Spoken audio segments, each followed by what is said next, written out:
الحمد لله رب العالمين والصلاة والسلام على سيد الأنبياء والمرسلين وعلى آله وأصحابه الطيبين الطاهرين. أما بعد فأعوذ بالله من الشيطان الرجيم. بسم الله الرحمن الرحيم. والفجر وليال عشر والشفع والوتر والليل إذا يسر هل في ذلك قسم لذي حجر. وقال الله تبارك وتعالى أعوذ بالله من الشيطان الرجيم. بسم الله الرحمن الرحيم. إنا أعطيناك الكوثر فصل لربك وانحر إن شانئك هو الأبتر. اللهم صل على سيدنا ومولانا محمد النبي الأمي وعلى آلہ وصحبہ وبارک وسلم تسلیما کثیرا کثیرا. انتہائی قابل قدر سامعین الناظرین، ذوالقعدہ مہینے کی آخری تاریخ ہے اور انشاءاللہ کل سے اسلامی مہینوں میں سال کا آخری مہینہ ذوالحج شروع ہو رہا ہے. اس کی مناسبت سے آج میں کچھ باتیں عرض کرنا چاہتا ہوں. اللہ تبارک و تعالیٰ نے قرآن پاک میں سال کے 12 مہینوں کا ارشاد فرمایا ہے کہ ان عدت الشہور عند اللہ 12 شہرا. جب سے اللہ نے نظام کائنات زمین و آسمان کو بنایا ہے اس وقت سے سال کے 12 مہینے ہیں. قانون قدرت دیکھیے کہ جب اللہ نے 12 کہہ دیے تو آج تک دنیا میں کسی کو یہ طاقت نہیں ہوئی، حالانکہ عیسوی سال جو شمسی لحاظ سے ہوتا ہے نہ وہ 12 کے 11 کر سکے نہ 13 کر سکے. ایسے ہمارے ہاں ہندی سال جو بکرمی سال کہلاتا ہے وہ بھی سال کے نہ 13 مہینے کر سکے نہ 11 کر سکے. اللہ نے 12 کہے ہیں تو وہ 12 ہی ہیں. اور پھر اسلامی سال جو اسلام میں مسلمانوں کے ہاں مروج ہے اور جسے شمار کیا جاتا ہے وہ قمری لحاظ سے یعنی چاند کے مہینوں کے لحاظ سے ہوتا ہے. اللہ فرماتے ہیں اس کے 12 مہینے ہیں. منہا اربعۃ حرم، ان 12 مہینوں میں سے 4 مہینے حرمت والے، عزت والے، احترام والے، تعظیم و تکریم والے ہیں. علماء نے لکھا ہے کہ یہ چاروں مہینے جن کو اشہر حرم کہا گیا ہے، نبی کریم صلی اللہ علیہ وسلم کی تشریف آوری سے پہلے بھی یہودیوں کے ہاں بھی، عیسائیوں کے ہاں بھی، اہل کتاب کے ہاں بھی یہ مہینے بہت احترام، تعظیم و تکریم والے تھے. ان میں 3 مہینے متواتر اکٹھے ہیں: ذوالقعدہ کا مہینہ، ذوالحج کا مہینہ، محرم الحرام کا مہینہ، اور ایک مہینہ وہ بعد میں ہے، وہ رجب المرجب کا مہینہ ہے. یوں سمجھیے کہ سال کی پہلی ششمہی گزرتی ہے تو دوسری ششمہی کا پہلا مہینہ رجب المرجب شروع ہوتا ہے. تو ہر کام کی حکمت اللہ بہتر جانتے ہیں، لیکن ان 3 مہینوں کا ایک ساتھ آنا، ان دنوں لوگ حج کے کعبۃ اللہ کا سفر کرتے تھے اور یہ وہ دور تھا کہ جس وقت دنیا لوٹ مار کرتی تھی، ظلم و ستم ہوتا تھا. تو ان مہینوں کا احترام اہل عرب کے دل میں اور اہل کتاب کی نظر میں اس قدر ہوتا تھا کہ جب یہ مہینوں کا چاند نظر آتے تو وہ لڑائیں ختم کر دیتے، تنازع ختم ہو جاتے، جھگڑے ختم ہو جاتے، اپنی تلواریں رکھ دیتے اور آپس میں محبت اور مودت سے رہتے. ان مہینوں میں یہ 3 مہینے جو متواتر ہیں، ذوالقعدہ، ذوالحجہ اور محرم، اس کی شاید حکمت یہ ہو کہ ذوالقعدہ کے مہینے میں لوگ حج کعبۃ اللہ کا سفر کرتے ہیں، ذوالحج کے مہینے میں حج کعبۃ اللہ کی عبادت ہوتی ہے، اور محرم الحرام کے مہینے میں واپسی ہوتی ہے. اور عام طور پر لوگ رجب المرجب کے مہینے میں عمرے کا سفر کرتے ہیں. تو اللہ تبارک و تعالیٰ کے ہاں یہ 4 مہینے محترم ہیں. ان میں سے ایک مہینہ یہ ذوالحج کا مہینہ ہے جو کل سے شروع ہو رہا ہے. تو میں اس ماہ ذوالحج کی نسبت سے کچھ باتیں عرض کرنی ہیں. سب سے پہلی بات تو یہ ہے کہ اس مہینے کا نام ہی ذوالحجہ، حج والا مہینہ ہے، کہ اس مہینے میں مسلمان حج کعبۃ اللہ کی عبادت اور سعادت کو حاصل کرتے ہیں. اس عبادت کی نسبت سے اس کا نام حج والا مہینہ ہے. اور پھر اس کے اور بھی کئی حکمتیں ہیں کہ یہ ذوالحج کا مہینہ ایک تو سال کا سب سے آخری مہینہ ہے، اس کی ایک خصوصیت یہ ہے، اور جب کسی چیز کے اختتام کو آدمی پہنچتا ہے تو پھر اللہ کا شکر ادا کرتا ہے۔ جیسے رمضان المبارک کے مہینے ہم کے مکمل روزے رکھ لیں تو اگلا دن عید اللہ کے شکرانے کی ادائیگی کا ہوتا ہے۔ تو پورا اسلامی سال جب مکمل ہوتا ہے تو ذوالحج آتا ہے، اس کے پہلے عشرے کو لیال عشر قرآن مجید میں سورہ فجر میں جن پہلی 10 راتوں کی قسم اٹھائی گئی، علماء نے لکھا اس سے مراد یہی ذوالحج کی 10 راتیں ہیں، تاکہ آخری مہینے کے اوائل میں اللہ کا شکر ادا کرو، اس کی عبادت کرو، اس کا ذکر کرو کہ اللہ نے پورا سال ہمارا عزت، عفت، عظمت، سلامتی اور امن والا گزارا ہے۔ ذوالحج کا یہ مہینہ کئی خوبیوں کا حامل ہے۔ ایک تو اس پر اسلامی سال مکمل ہوتا ہے، دوسری خوبی اس مہینے کی یہ ہے کہ ہم مسلمانوں کی جو عبادات مسلمانوں پر فرض ہیں، ارکان اسلام میں کلمہ طیبہ کے بعد سب سے پہلی عبادت نماز ہے۔ آپ کو جانتے ہیں کہ وہ رجب المرجب کے مہینے میں آئی، شعبان کے میں زکوٰۃ کے احکامات آئے، رمضان المبارک میں روزوں کی فرضیت آئی، شوال سے اشہر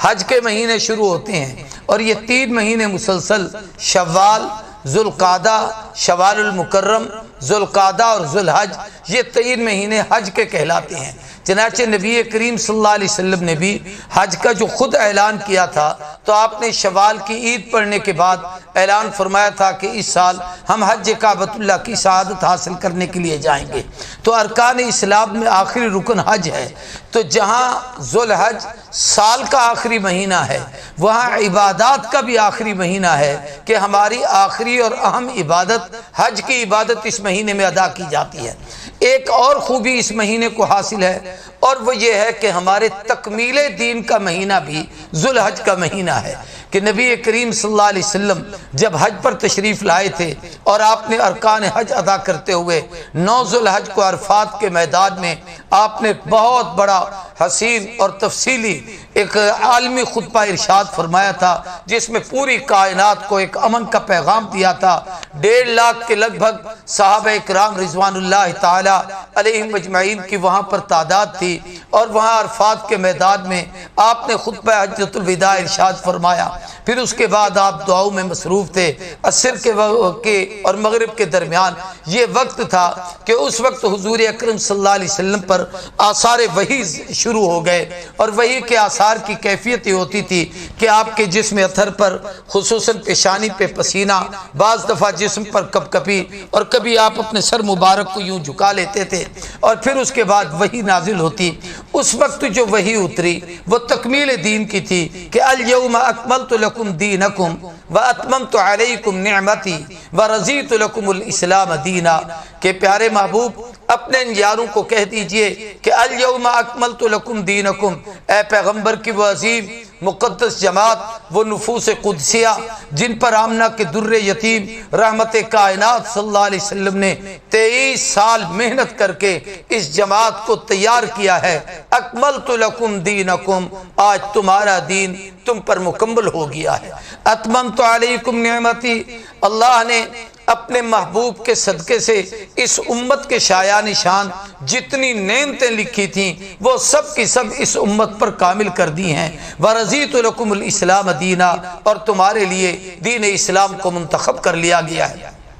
سیدنا عمر بن خطاب رضی اللہ تعالیٰ عنہ، اور ایک روایت میں حضرت ابن عباس کے متعلق بھی آتا ہے کہ ان سے کسی یہودی نے کہا کہ تمہارے قرآن پاک میں ایک ایسی آیت ہے کہ اگر وہ ہمارے دین میں ہوتی تو ہم اس دن بڑی عید مناتے، بہت خوشی کرتے۔ انہوں نے پوچھا وہ کون سی؟ کہا قرآن پاک میں یہ جو آیت کریمہ ہے الیوم اکملت لکم دینکم واتممت علیکم نعمتی ورضیت لکم الاسلام دینا، یہ ہماری کتابوں میں نہیں کہ دین کامل، نعمتیں تمام، اور اللہ نے اسلام کو پسند کیا اس امت کے لیے اور اپنا محبوب ان کو دیا، یہ نعمت صرف اس امت کو ملی ہے، پہلی امتوں میں سے کسی کو نہیں ملی۔ تو حضرت عمر رضی اللہ تعالیٰ عنہ فرمان لگے میں تم سے زیادہ بہتر اس بات کو جانتا چاہتا ہوں، اس لیے کہ وہ عرفہ کا دن تھا، جمعۃ المبارک کا دن تھا، ہمارے حج کا دن تھا، میدان عرفات تھا۔ آمنہ کے در یتیم نے ایک عظیم خطبہ ارشاد فرمایا تھا، اس وقت آپ پر یہ احکامات اور آیات طیبات نازل ہوئی۔ تو ذوالحج کے مہینے کی خصوصیات میں سے ایک خصوصیت یہ کہ سال کا آخری مہینہ ہے، دوسری خصوصیت یہ کہ ہماری عبادات میں سے حج جو ارکان اسلام کا آخری رکن ہے یہ اس کی تکمیل کا مہینہ ہے، اور تیسری خصوصیت یہ کہ یہ تکمیل دین کا مہینہ ہے۔ پھر اس کے ساتھ دو خصوصیتیں اور بھی ہیں کہ اس ذوالحج کے مہینے میں دو عبادتیں ایسی ہم ادا کرتے ہیں جن عبادتوں کا بدل پورے سال میں کسی دن نہیں ہو سکتا۔ اس کو آپ یوں سمجھیے کہ ایک شخص رمضان المبارک میں روزے نہیں رکھ سکا بیماری کی وجہ سے یا سفر کی وجہ سے، رمضان گزرنے کے بعد جب چاہے رکھ لے۔ اسی طریقے سے ایک شخص ایک نماز نہیں ادا کر سکا، اس وقت وہ بھول گیا یا نیند آ گئی یا بے ہوشی طاری ہو گئی، اب جب اسے ہوش آیا، جب خیال آیا، جب اس کو توفیق ہوئی، اس وقت اس کو ادا کر لے۔ زکوٰۃ ادا ہونی تھی کسی ایک مہینے میں، مثال کے طور پر رمضان المبارک میں، اس وقت اسے موقع نہیں مل سکا یا پوری ادا نہیں کر سکا، وہ شوال میں دے دے، ذیقعد میں دے دے۔ ہر عبادت کے لیے یہ وسعت ہے، لیکن ذوالحج کے مہینے میں دو عبادتیں ایسی ہیں جن کا دوسرا محل کوئی نہیں۔ ایک حج کہ یہ صرف ذوالحج کے مہینے میں ادا ہوتا ہے، اور اس ذوالحج کے مہینے میں اس کی ادائیگی کے دن 8 ذوالحج سے لے کر 13 ذوالحج تک اس کے جو احکامات ادا کیے جاتے ہیں۔ اور یہ حج کی خصوصیات میں سے ہے کہ خاص اعمال خاص دنوں میں خاص مقامات پر ادا کیے جاتے ہیں، احکام بھی خاص ہوتے ہیں، کیا کیا کرنے ہیں، دن بھی خاص ہوتے ہیں، کن دنوں میں کرنی ہے، جگہ بھی خاص ہوتی ہے، کہاں کہاں کیا کیا عمل کرنا ہے۔ تو یہ عبادت صرف اس ذوالحج کے مہینے کی ہے۔ اگر کسی کے پاس ذوالحج میں حج نہیں کر سکا، وہ پورا سال عرفات میں بیٹھا رہے، پورا سال مزدلفہ میں چلا جائے، پورا سال مینا میں بیٹھا رہے، پورا سال صفا مروہ کی دوڑ لگاتا رہے، پورا سال کعبۃ اللہ میں بیٹھا رہے، اس کو حج نہیں کہیں گے۔ حج کے لیے اس پاکیزہ ذوالحج کے مہینے کے حج کے دنوں میں اس عبادت کو ادا کیا جائے گا۔ ایسے ہی اس مہینے کی ایک اور خاص عبادت ہے جس کا تعلق صرف ذوالحج کے ساتھ ہے، اور وہ قربانی کی عبادت ہے۔ اس لیے میں نے سورہ الکوثر کی آیت تلاوت کی جس میں اللہ نے فرمایا انا اعطیناک الکوثر، پیارے محبوب ہم نے آپ کو صاحب کوثر بنایا، خیر کثیر سے نوازا، بے پناہ نعمتیں عطا فرمائیں، فصلی لربک، اپنے رب کی نماز پڑھیے، ونحر، اور اس کی رضا کے لیے قربانی کیجیے۔ اب یہ قربانی کی سعادت اور عبادت مدینہ طیبہ میں اس کی فرضیت کا حکم آیا، اور نبی کریم صلی اللہ علیہ وسلم ہر سال یہ قربانی کرتے تھے۔ میں اس کی تفصیل ان دنوں میں کسی اور وقت عرض کروں گا، اس وقت میں نے صرف ذوالحج کے عشرہ کی اہمیت پر بات کر رہا ہوں۔ تو ایک قربانی کی عبادت ہے جو 10 ذوالحج سے 13 ذوالحج تک، 10 سے لے کر 10، 11، 12، 3 دن یہ قربانی کے دن ہیں۔ یہی وہ دن ہیں جن دنوں میں یہ عبادت کی جا سکتی ہے۔ اس سے ایک دن پہلے کوئی آدمی جانور ذبح کر لے، قطعاً اسے قربانی نہیں کہا جائے گا۔ یہ دن مکمل ہو گئے، اب اگر بعد میں کسی کے پاس پیسے آ گئے ہیں اور وہ چاہے کہ جی ان دنوں تو میں قربانی نہیں کر سکا اب کر لوں، تو تب بھی اس کی عبادت نہیں ہوگی۔ گویا اس عبادت کے لیے بھی یہی خاص دن ہے، اس کی کوئی قضا نہیں، اس کا کوئی متبادل نہیں، اس کا کوئی قائم مقام نہیں۔ یہ دو عبادتیں اس ذوالحج کے مہینے میں اتنی عظمت والی ہیں۔ ایسے ہی تکبیرات تشریق جو 9 ذوالحج کی فجر سے لے کر 13 ذوالحج کی عصر تک ہم پڑھتے ہیں، اور ہر فرض نماز کے بعد جماعت سے پڑھیں، بغیر جماعت کے پڑھیں، مرد پڑھے،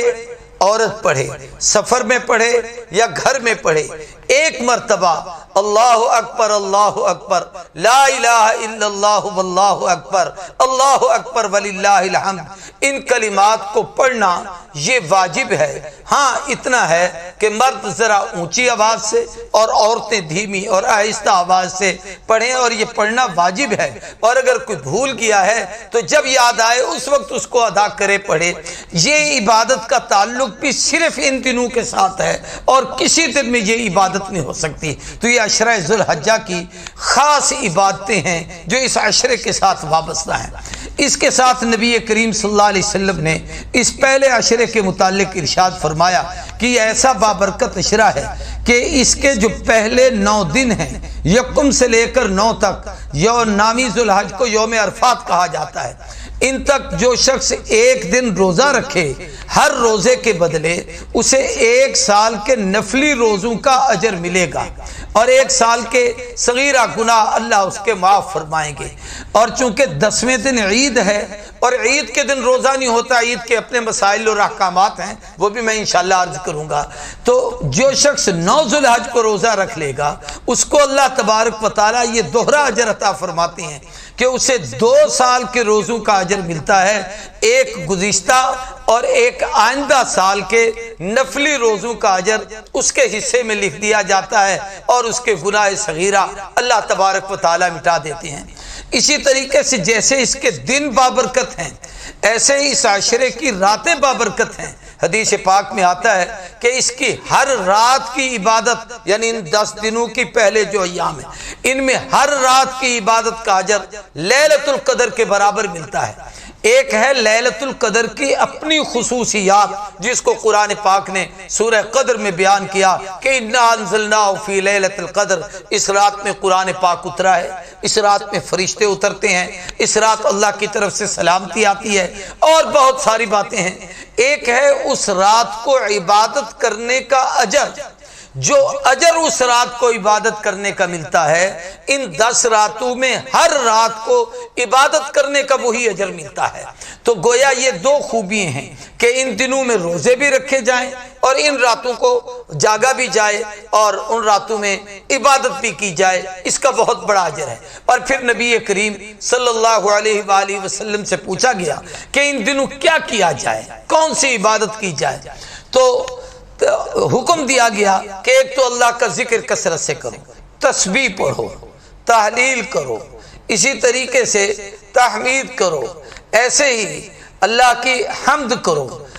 اور اس میں خاص طور پر تیسرے کلمے میں سبحان اللہ یہ تسبیح، والحمدللہ حمد، ولا الہ الا اللہ یہ اللہ کی تحلیل، اللہ اکبر یہ اللہ کی تکبیر، ان کلمات کو کثرت کے ساتھ پڑھنا چاہیے، چلتے بیٹھتے اٹھتے چلتے کام کاج کرتے، ان اوقات میں ان کو پڑھنا یہ ان دنوں کی خاص تسبیح ہے۔ ایسے ہی قرآن پاک کی تلاوت کرنا ان دنوں کی خاص تسبیح ہے کہ یہ سب سے زیادہ اللہ کا ذکر کیا جائے، اللہ تبارک، اور ان کو قرآن پاک میں دوسرے مقام پر کہا گیا کہ یہ وہ دن ہیں اللہ کے خاص گنتی کے دن، جن دنوں میں اللہ کے ذکر کی کثرت کی جائے۔ تو اور میں ایک عجیب حکمت سمجھا ہوں کہ خاص طور پر اللہ کا ذکر ان دنوں اس لیے بھی کہ بہت سارے لوگ جانور خریدتے ہیں اور ان جانوروں کی خدمت کرتے ہیں، ان کو پالتے ہیں، ان میں بڑے حسین خوبصورت اور دلکش قسم کے جانور ہوتے ہیں۔ بعض لوگوں کی نظر بد ہوتی ہے، اچانک لگی، اور بعض دفعہ وہ جانور عیبدار ہو جاتا ہے، اور العین حق، یہ بد نگاہی حق ہے۔ اس لیے جو شخص سبحان اللہ، الحمدللہ، لا الہ الا اللہ، اللہ اکبر یہ کلمات کہتا ہے، دہراتا ہے، یہ پڑھتا ہے، تو اس کی برکت سے اللہ تبارک و تعالی ان چیزوں سے محفوظ فرما دیتے ہیں کہ اس کی نظر نہیں لگتی، اس کی وجہ سے کسی قسم کا عیب نہیں ہوتا۔ اور پھر اس کے ساتھ ایک عبادت یہ بھی ہے کہ جو لوگ حج پر جاتے ہیں ان کے لیے حکم ہے کہ احرام باندھنے کے بعد جب تک وہ حج کے احکامات سے فارغ نہ ہوں، وہ اپنے جسم کا کسی قسم کا کوئی بال نہیں کاٹ سکتے، ناخن نہیں کاٹ سکتے۔ شریعت کا حکم یہ ہے کہ یکم ذوالحج سے پہلے، یعنی کل کا دن ہے، کل شام کو چاند نظر آئے گا، تو کم از کم ہمیں اس وقت یہ ضروری ہے کہ زائد از ضرورت جسم کے بال، اپنے سر کے بال آپ نے ٹھیک کرانے ہیں، مونچھوں کے بال ٹھیک کرانے ہیں، اپنے ہاتھ اور پاؤں کے ناخن کٹوانے ہیں، اپنے بغلوں کے بال صاف کرانے ہیں، یا اس طریقے سے وہ شرعی طور پر جن بالوں کو صاف کرنے کا حکم ہے، ان کو ان دنوں میں یکم ذوالحج سے پہلے ان کو صاف کر لیا جائے، اور 10 ذوالحج تک پھر ان بالوں کو کچھ نہ کہا جائے، حاجیوں کے ساتھ مناسبت کی جائے، چونکہ وہ بھی اس حالت میں رہتے ہیں اور وہ دیوانوں کی سی حالت ہوتی ہے کہ گویا سر پہ کوئی پگڑی رومال نہیں ہے، پاؤں میں بند جوتا نہیں ہے، کفن کے کپڑے پہنے ہوئے ہیں اور خدا کے گھر کے ارد گرد چکر لگا رہے ہیں، کبھی صفا مروہ کی دوڑ ہو رہی ہے، کبھی عرفات میں جا رہے ہیں، کبھی منا جا رہے ہیں، کبھی مزدلفہ جا رہے ہیں، اور کبھی لبیک اللہم لبیک لبیک لا شریک لک لبیک ان الحمد والنعمت لک والملک لا شریک لک، اللہ کے نام کے ترانے گائے جا رہے ہیں۔ تو یہ جو دیوانگی کی کیفیت ہے کہ با خدا دیوان باش ہو، با محمد ہوشیار، کہ رب کی بارگاہ میں پگلے اور دیوانے بن کے جاؤ، اور جب آمنہ کے در یتیم کے پاس آؤ تو ذرا ہوش و حواس کے ساتھ آؤ۔ تو یہ اللہ کی بارگاہ میں اس طرح سے حاضری، یہی وجہ ہے کہ اگر ان دنوں ہمیں اس کا اہتمام کر لینا چاہیے کہ حاجیوں سے مشابہت کر لیں، جن لوگوں نے قربانی رکھی ہے وہ خاص طور پر، اور باقی لوگ بھی ایسا کریں تو اجر سے وہ بھی محروم نہیں ہوں گے۔ خواجہ مجذوب الحسن ایک بڑے درویش اللہ والے تھے اور حضرت تھانوی کے خلفاء میں سے ہیں، غالباً اسی کا ایک شعر ہے کہ اللہ تیرے محبوب کی میں شباہت لے کے آیا ہوں،